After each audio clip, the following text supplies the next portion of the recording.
Hello, എല്ലാ കൂട്ടുകാർക്കും നമസ്കാരം. അതുപോലെ തന്നെ ഇന്ന് ഈദ് ആഘോഷിക്കുന്ന എല്ലാവർക്കും കൽഹാനിയുടെ ബലിപ്പെരുന്നാൾ ആശംസകൾ. ഇന്ന് ഞാനിവിടെ പ്രിപ്പയർ ചെയ്യാൻ പോകുന്നത് പേറ്റുപുളിയാണ്. ഇതൊരു വളരെ രുചികരമായ ഒഴിച്ചുകറിയാണ്. അതോടൊപ്പം തന്നെ പ്രസവരക്ഷയ്ക്കുള്ള മരുന്നുമാണ്. കുടവയർ കുറയാനും ഗ്യാസ് സംബന്ധമായ പ്രശ്നങ്ങൾക്കും ഇത് അത്യുത്തമമാണ്. അപ്പം ഇതിൻ്റെ പ്രിപ്പറേഷൻ നമുക്കൊന്ന് കാണാം. പ്രിപ്പറേഷൻ കാണുന്നതിന് മുമ്പ് ഇതിൻ്റെ ഗുണങ്ങളെക്കുറിച്ച് നമുക്കൊന്ന് നോക്കാം. ഇതിൻ്റെ ഒരു പ്രധാന ഇൻഗ്രീഡിയൻ്റ് എന്ന് പറയുന്നത് കൊടംപുളിയാണ്. നിങ്ങൾക്കറിയാം, കൊടംപുളിക്ക് ശരീരഭാരം കുറയ്ക്കാനും അതുപോലെ നമ്മുടെ ശരീരത്തിലുള്ള വിഷാംശങ്ങളെ പുറന്തള്ളാനുമുള്ള കഴിവുണ്ട്. അതായത് ഡീടോക്സിഫിക്കേഷനുള്ള കഴിവ്. അതുപോലെ തന്നെ നമ്മുടെ എനർജി ലെവൽ ഇത് കൂട്ടും. അതുപോലെ തന്നെ ദഹന പ്രക്രിയയെ സുഗമമാക്കാൻ സഹായിക്കും. കരളിൻ്റെ ആരോഗ്യത്തിനെ സംരക്ഷിക്കാൻ കഴിവുണ്ട്. അതുപോലെ കൊളസ്ട്രോളും ബ്ലഡ് പ്രഷറും കുറയ്ക്കുന്നത് വഴി ഹൃദയത്തെയും ഇത് സംരക്ഷിക്കുന്നു.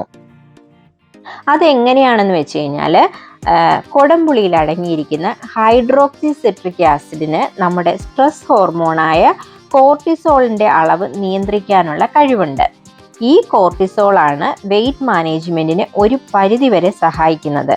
അതെങ്ങനെയാന്ന് വെച്ചാൽ, കോർട്ടിസോൾ നമ്മുടെ ബോഡിയിൽ കൊഴുപ്പ് സ്റ്റോർ ചെയ്യുന്നതിനെ കുറയ്ക്കുകയും അതുപോലെ തന്നെ നമ്മുടെ എനർജി ലെവലിനെ കൂട്ടുകയും ചെയ്യും. അതുപോലെ തന്നെ കൊടംപുളിക്ക് വിശപ്പ് കുറയ്ക്കാനുള്ള കഴിവുണ്ട്. അപ്പം വിശപ്പ് കുറഞ്ഞു കഴിയുമ്പോൾ നമ്മൾ സാധാരണയായിട്ട് ഭക്ഷണം കുറച്ചല്ലേ കഴിക്കുകയുള്ളൂ. അങ്ങനെയും വെയിറ്റ് കുറയ്ക്കാൻ പറ്റും.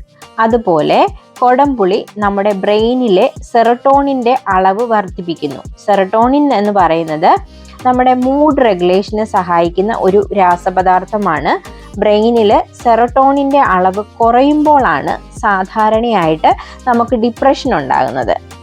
അപ്പോൾ അതിൽ നിന്ന് നമുക്ക് മനസ്സിലാക്കാമല്ലോ പ്രസവരക്ഷയ്ക്ക് ഇത് ഉപയോഗിക്കുന്ന എന്തുകൊണ്ടാണെന്ന്. പോസ്റ്റ് പാർട്ടം ഡിപ്രഷൻ അവോയ്ഡ് ചെയ്യാൻ വേണ്ടിയിട്ടായിരിക്കണം.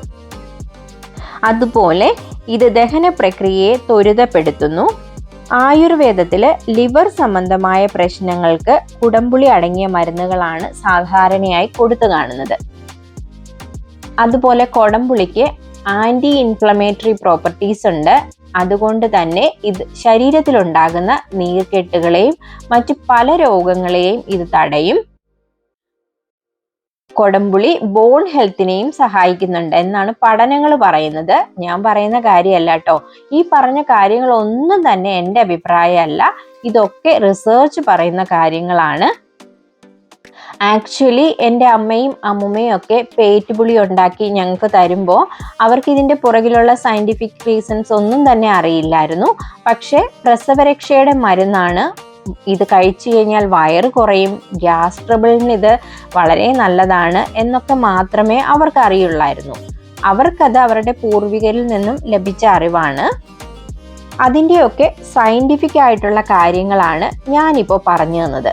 ഇപ്പം ഇത്രയും കേട്ടതിൽ നിന്നും നിങ്ങൾക്ക് മനസ്സിലായില്ലേ, ഇതിപ്പോൾ പ്രസവരക്ഷയ്ക്ക് മാത്രമല്ല നമുക്ക് എപ്പോഴും കഴിക്കാൻ പറ്റുന്ന നല്ലൊരു ഒഴിച്ചുകറിയാണ്. ഇത് വളരെയധികം നമ്മുടെ ബോഡിക്ക് ഇത് ഗുണമുള്ള ഒരു സാധനമാണ് കൊടംപുളി. അപ്പോൾ കൊടംപുളി ചേർത്തിട്ടുള്ള പേറ്റുപുളി കഴിക്കുമ്പോൾ അതിന് അതിൻ്റേതായ ഗുണം ഉണ്ടാവും ഇല്ലേ? അപ്പോൾ ഞാനിത് കൂടുതൽ വാചടിച്ച് ബോറടിപ്പിക്കുന്നില്ല. നമുക്കിതിൻ്റെ പ്രിപ്പറേഷനിലേക്ക് പോവാം. ഇതിന് വേണ്ടിയിട്ട് ഒരു 75 ഗ്രാം ഉണക്കമുളക് എടുത്തിട്ടുണ്ട്, വറ്റൽ മുളക്. അത് കാശ്മീരി ചില്ലിയാണ് ഞാൻ എടുത്തേക്കുന്നത്. 50 ഗ്രാം മല്ലി എടുത്തിട്ടുണ്ട്, 1 ടേബിൾ സ്പൂൺ കുരുമുളക്, 1 ടേബിൾ സ്പൂൺ ഉലുവ, ഒരു 10 അല്ലി വെളുത്തുള്ളി, ഒരു 10 അല്ലിയോളം കൊടംപുളി, ഒരു നെല്ലിക്ക വലുപ്പത്തിൽ വാളംപുളി, 10 ചുമന്നുള്ളി, കുറച്ച് കറിവേപ്പില, ഇതെല്ലാം എടുത്തിട്ടുണ്ട്. ഇനി ഈ മുളകും മല്ലിയും ഉലുവയും കുരുമുളകും കൂടെ ഒന്ന് വറുത്തെടുക്കണം. അപ്പം നിങ്ങൾ പൊടികളാണ് ഉപയോഗിക്കുന്നതെങ്കിൽ 2 ടേബിൾ സ്പൂൺ മുളക് പൊടി, 1.5 ടേബിൾ സ്പൂൺ മല്ലിപ്പൊടി, അതുപോലെ ഒരു 3/4 ടീസ്പൂൺ കുരുമുളക് പൊടി, 3/4 ടീസ്പൂൺ ഉലുവാപ്പൊടി. ഇത്രയുമാണ് പൊടികളാണ് ചേർക്കുന്നതെങ്കിൽ ചേർക്കേണ്ടത്. അപ്പോൾ ഈ സാധനങ്ങളെല്ലാം ഞാനിത് സെപ്പറേറ്റ് ആയിട്ടൊന്ന് ഡ്രൈ റോസ്റ്റ് ചെയ്തെടുത്തിട്ടുണ്ട്. എന്നിട്ട് ഇതെല്ലാം കൂടെ ഒരു മിക്സിയുടെ ജാറിലിട്ട് ഒന്ന് പൊടിച്ചെടുക്കണം ആദ്യം. ഇത് പൊടിച്ചെടുത്തതിലേക്ക് നമ്മളിപ്പം എടുത്തു വെച്ച വെളുത്തുള്ളി, സോക്ക് ചെയ്ത് വെച്ച വാളംപുളി, അതുപോലെ തന്നെ കുടംപുളിയുടെ അല്ലികളും കൂടെ ചേർത്ത് ആ സോക്ക് ചെയ്യാൻ ഉപയോഗിച്ച വെള്ളം കൂടി ഇതിലേക്ക് ഒഴിച്ച് നല്ല പേസ്റ്റ് പോലെ ഒന്ന് അരച്ചെടുക്കണം. എന്നിട്ട് ഈ അരച്ചെടുത്തുകൊണ്ട് വന്ന പേസ്റ്റ് നമ്മളൊരു പാനിലേക്ക് ഒഴിച്ചു കൊടുക്കുവാണ്. ഇതിലേക്ക് നമ്മൾ ഈ മിക്സി കഴുകിയ വെള്ളവും അതുപോലെ അതിൻ്റെ കൂടെ കുറച്ചുകൂടെ വെള്ളം കൂടെ ചേർത്ത് ഇതൊരു നല്ല ഒരു ലൂസ് കൺസിസ്റ്റൻസിയിലാക്കി എടുക്കണം. അതായത് നമ്മൾ മോരുകറിയൊക്കെ കലക്കുന്ന ആ ഒരു കൺസിസ്റ്റൻസിയിലാണ് ഇതൊന്ന് കലക്കി എടുക്കേണ്ടത്. ഈ സമയത്ത് നമ്മൾ ഇതിനകത്തിൽ എണ്ണയോ നെയ്യോ അങ്ങനത്തെ ഒരു സാധനങ്ങളും ചേർത്ത് കൊടുക്കുന്നില്ല. വെറുതെ വെള്ളം ഒഴിച്ച് കലക്കി ഇതിനിപ്പോൾ തിളപ്പിക്കണം. ഈ സമയത്ത് ഇതിലേക്ക് ഇനി ചേർത്ത് കൊടുക്കാൻ പോകുന്നത് കറിവേപ്പിലയാണ്. കറിവേപ്പിലയും 1.5 ടീസ്പൂൺ ഉപ്പും കൂടി ചേർക്കുന്നുണ്ട്. നിങ്ങളുടെ ആവശ്യത്തിന് ഉപ്പ് ചേർത്താൽ മതിയാകും. ഇനി ഇത് ഇവിടെ ഇരുന്നൊന്ന് തിളക്കട്ടെ. ഈ സമയത്ത് ഞാൻ ഇതിലേക്ക് ചേർക്കാൻ ഒരു താളിപ്പ് ഉണ്ടാക്കുന്നുണ്ട്. അതിനായിട്ട് കുറച്ച് വെളിച്ചെണ്ണ ഒരു പാനിലേക്ക് ഒഴിച്ച് ചൂടായപ്പോൾ 1 ടീസ്പൂൺ കടുക് ഇട്ട് പൊട്ടിച്ചു. അതിലേക്ക് 2 വറ്റൽമുളക് ചേർത്ത് കൊടുത്തിട്ടുണ്ട്. ഇനി വേണ്ടത് ചെറിയ ഉള്ളി ചെറുതായിട്ട് അരിഞ്ഞു വെച്ചതാണ്. ആ ഉള്ളി അവിടെ നിന്ന് മൂക്കട്ടെ. അപ്പം നമ്മുടെ കറി ഇവിടെ തിളച്ച് കുറുകാൻ തുടങ്ങിയിട്ടുണ്ട്. ഇപ്പം നമ്മുടെ ഉള്ളിയും മൂത്ത് വന്നിട്ടുണ്ട്. ഈ സമയത്ത് അതിലേക്ക് ഒരു പിടി കറിവേപ്പിലയും കൂടി ഇട്ട് ഇളക്കി നമ്മൾ ഈ താളിപ്പ് ഈ കറിയിലേക്ക് ഒഴിച്ചു കൊടുക്കാൻ പോവാണ്. ഈ താളിപ്പ് ഒഴിച്ചു കഴിഞ്ഞതിന് ശേഷം നമ്മളിനി 1 മിനിറ്റ് കൂടി ഈ കറി ഒന്ന് തിളപ്പിക്കണം. തിളപ്പിച്ചിട്ട് നമ്മൾ ഈ സ്റ്റൗ ഒന്ന് ഓഫ് ചെയ്ത് വെക്കാൻ പോവുകയാണ്. അപ്പോൾ അത് ഓഫ് ചെയ്ത് കഴിഞ്ഞിട്ട് ഇനി കുറച്ച് കഴിഞ്ഞ് 1 മണിക്കൂർ കഴിഞ്ഞിട്ട് നമുക്ക് കറി എങ്ങനെയുണ്ടെന്ന് നോക്കാം. അപ്പോൾ ഇതാണ് നമ്മുടെ കറിയുടെ ഇപ്പോഴത്തെ കൺസിസ്റ്റൻസി. നല്ല അടിപൊളി ടേസ്റ്റാണ്. ഉപ്പും പുളിയും മുളകും എല്ലാം പാകത്തിനുണ്ട്. അപ്പോൾ പ്രസവരക്ഷയ്ക്കാണ് നിങ്ങളിത് ഉപയോഗിക്കുന്നതെങ്കിൽ ആദ്യത്തെ 28 ദിവസം സ്ഥിരമായിട്ട് കഴിക്കുക.